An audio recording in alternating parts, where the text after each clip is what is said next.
Hello friends, स्वागत है आप सभी का आपके अपने YouTube channel engineer of nursing में। और आज हम बात करने वाले हैं difference between brain and mind के बारे में। जी हाँ, आज हम बात करेंगे कि जो ब्रेन और माइंड होता है इन दोनों के बीच में क्या अंतर होता है, क्योंकि इसमें बहुत लोग कंफ्यूज रहते हैं। कहीं पे वो ब्रेन बोलेंगे और कहीं पे वो माइंड बोलते हैं। तो आज हम इसी के बारे में बात करेंगे। चलिए बिना रुके इस वीडियो को शुरू करते हैं। तो अगर हम देखें ब्रेन के बारे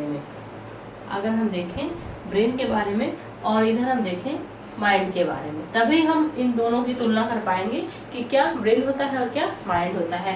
तो अगर हम ब्रेन में देखें तो इसमें फर्स्ट पॉइंट है, it is a physical part of body.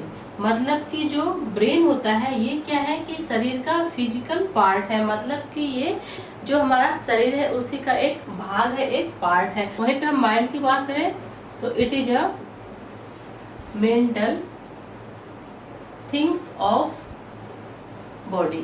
मतलब कि ये शरीर का क्या है, मेंटल थिंग्स है, एक सोच है। ये क्या है, ये हमारे दिमाग की एक सोच है, लेकिन ये क्या है, ये एक पार्ट है, एक अंग है हमारे शरीर का। नेक्स्ट इसमें सेकेंड है, it's made up of blood vessels and nerve cells. मतलब कि जो ब्रेन होता है ये बना होता है ब्लड वेसल से और नर्व सेल्स से। नेक्स्ट जो माइंड होता है ये क्या होता है, it's not made up any cells. मतलब कि जो माइंड होता है ये किसी भी तरह की सेल्स से बना नहीं होता है। ना ही इसमें ब्लड वेसल्स इन्वॉल्व होती हैं, ना ही इसमें नर्व सेल्स इन्वॉल्व होती हैं। वहीं पे जो हमारा ब्रेन होता है ये किससे बना होता है, ब्लड वेसल्स और नर्व सेल्स से मिलकर बना होता है। नेक्स्ट इसमें थर्ड है, it has defined shape and structure. मतलब कि जो ब्रेन है इसको हम एक शेप और इसके स्ट्रक्चर के थ्रू डिफाइन कर सकते हैं कि जो हमारा ब्रेन होता है वो किस स्ट्रक्चर का होता है, किस शेप का होता है। मतलब उसकी क्या साइज होती है, क्या वेट होता है और उसका क्या आकार होता है हम बता सकते हैं। लेकिन वहीं पे जो माइंड होता है इसका क्या है, इट डज नॉट डिफाइन। मतलब कि इसको हम डिफाइन नहीं कर सकते, क्योंकि इसका किसी भी तरह का शेप या फिर स्ट्रक्चर नहीं होता है। क्यों नहीं होता है, क्योंकि हमने पहले ही पढ़ा कि ये क्या है, ये एक मेंटल थिंग है, मानसिक सोच है, ना कि ये हमारे शरीर का कोई पार्ट है। शरीर का पार्ट क्या है, जो ब्रेन है। नेक्स्ट इसमें फोर्थ पॉइंट है, brain coordinate movement, feeling and different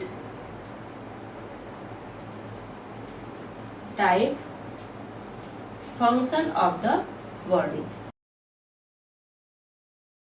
मतलब कि जो ब्रेन होता है ये हमारे बॉडी के, हमारे शरीर का जो भी फंक्शन होता है, जैसे जो भी मूवमेंट होता है या फिर जो भी फीलिंग होती है उन सभी को कोऑर्डिनेट करता है। जो माइंड होता है वो क्या करता है, it refer to a person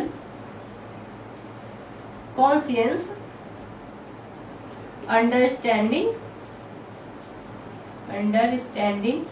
and thought process। मतलब कि जो माइंड होता है वो क्या करता है कि किसी भी व्यक्ति के जो सोचने समझने की क्षमता होती है उसको लीड करता है। वहीं पे ब्रेन क्या करता है कि जो भी शरीर के फंक्शन होते हैं उनको कोऑर्डिनेट करता है। नेक्स्ट इसमें फिफ्थ पॉइंट है, you can touch the brain. मतलब कि आप जो ब्रेन है, मस्तिष्क है, उसको छू सकते हैं, उसको टच कर सकते हैं, उसको महसूस कर सकते हैं। लेकिन जो माइंड है उसको you can not touch the mind. मतलब कि जो माइंड है उसको आप टच नहीं कर सकते। तो हम सिंपल भाषा में कह सकते हैं कि जो ब्रेन होता है ये कैसा होता है, ये एक हार्डवेयर की तरह होता है। इसको हम टच कर सकते हैं, इसको हम फील कर सकते हैं। लेकिन वहीं पे जो माइंड होता है ये एक सॉफ्टवेयर की तरह होता है जिसको हम टच नहीं कर सकते। नेक्स्ट इसमें 6 पॉइंट है, ब्रेन इज वेटेड। मतलब कि जो ब्रेन होता है वो क्या होता है, वेटेड होता है, मतलब कि उसका वेट होता है। आप इसको बता सकते हैं कि जो मेल होती है या फिर जो फीमेल होती है उन दोनों में जो ब्रेन होता है उसका वजन कितना होता है। लेकिन वहीं पे जो माइंड होता है ये क्या होता है, ये वेटलेस होता है, इट इज वेटलेस, इसमें किसी भी तरह का भार नहीं होता है। नेक्स्ट इसमें 7th है brain functioning capability depend on the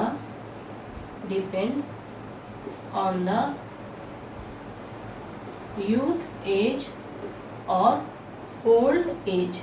मतलब कि जो ब्रेन होता है इसका जो फंक्शन होता है, फंक्शन कैपेबिलिटी, मतलब कि इसकी जो कार्य करने की क्षमता होती है वो निर्भर करती है किस पे, एज पे। मतलब कि अगर कोई यूथ है, कोई युवा है, तो उसके जो कार्य करने की क्षमता होगी वो अधिक होगी। वहीं पे अगर कोई ओल्ड एज है तो उसके जो कार्य करने की क्षमता होगी वो कम होगी। तो जो ब्रेन होता है ये डिपेंड करता है व्यक्ति की जो एज होती है उस पे। वहीं पे जो माइंड होता है ये कहता है mind functioning depend on the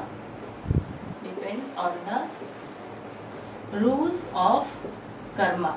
मतलब कि जो रूल्स ऑफ कर्मा है, कर्म करने के जो नियम है उस पे निर्भर करता है जो माइंड की फंक्शनिंग होती है, उसकी कार्य क्षमता होती है। लेकिन ब्रेन क्या है, ब्रेन निर्भर करता है व्यक्ति के एज पे, और वहीं पे जो माइंड का कार्य होता है ये निर्भर करता है व्यक्ति के कर्म पे। मतलब व्यक्ति जैसा कार्य करेगा, जैसे उसकी सोच होगी, जैसे उसके सोचने की प्रवृत्ति होगी, वैसा ही उसको रिजल्ट मिलेगा। जैसे आपने सुना होगा, जाकी रही भावना जैसी प्रभु मूरत देखी तिन तैसी। मतलब कि आपके मन में जैसे विचार होंगे वैसे ही सामने वाला आपको नजर आएगा। तो ये किसका काम है, ये माइंड का काम है। क्योंकि माइंड क्या है, माइंड एक मेंटल थिंग है, हमारे बॉडी की, हमारे शरीर की एक मानसिक सोच है। और वहीं पे जो ब्रेन है ये क्या है, ये शरीर का एक पार्ट है। इसलिए ये निर्भर करता है, ब्रेन जो होता है इसका कार्य निर्भर करता है व्यक्ति के एज पे, और वहीं पे माइंड का जो कार्य होता है ये निर्भर करता है व्यक्ति की सोच पे, उसके कर्म पे। नेक्स्ट इसमें 8th पॉइंट है to do any treatment and corrective care of the brain. मतलब कि जो ब्रेन है उसका हम ट्रीटमेंट कर सकते हैं, किसी भी तरह का उसको करेक्टिव केयर दे सकते हैं। जैसे आपने देखा होगा कि बहुत सारे रोग हो जाते हैं, तो उस रोग का हम ट्रीटमेंट कर सकते हैं। क्यों कर सकते हैं, क्योंकि ब्रेन को हम टच कर सकते हैं, छू सकते हैं, उसका स्ट्रक्चर हमको पता है। तो अगर उसमें किसी भी तरह की कोई एबनॉर्मलिटी होती है तो उसको हम क्योर कर सकते हैं, उसको हम ट्रीट कर सकते हैं, मेडिकल साइंस के थ्रू हम उसको ट्रीट कर सकते हैं। लेकिन वहीं पे अगर माइंड को कुछ हो जाए तो उसमें क्या होता है, to do any treatment and correction और ट्रांसफॉर्मेशन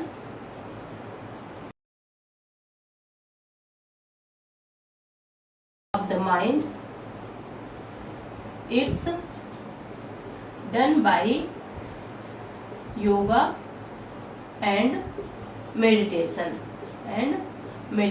मतलब कि अगर जो माइंड है उसके जो सोचने समझने की क्षमता है, अगर वहाँ पे किसी भी तरह के प्रॉब्लम क्रिएट होती है, जैसे जो व्यक्ति होता है उसके दिमाग में, उसके माइंड में तरह तरह के ख्यालात आते हैं। मान लीजिए वो ख्याल कैसे हैं, बुरे हैं, अच्छे नहीं हैं, तो उस दौरान हम उसको कैसे सही कर सकते हैं, उसको हम योगा के थ्रू, मेडिटेशन के थ्रू ठीक कर सकते हैं। जैसे बहुत लोगों की जो सोचने समझने की क्षमता होती है वो क्या होती है, वो लॉस हो जाती है, वो गलत सही में फर्क नहीं कर पाते हैं। तो ये ब्रेन का फंक्शन नहीं है, ये किसका फंक्शन है, ये माइंड का फंक्शन है। ब्रेन का फंक्शन क्या होता है, इसका फंक्शन होता है जो हमारे शरीर के जितने मूवमेंट्स होते हैं उनको करना ब्रेन का काम होता है। लेकिन जो सोचने समझने की क्षमता होती है वो किसका काम है, वो माइंड का काम है।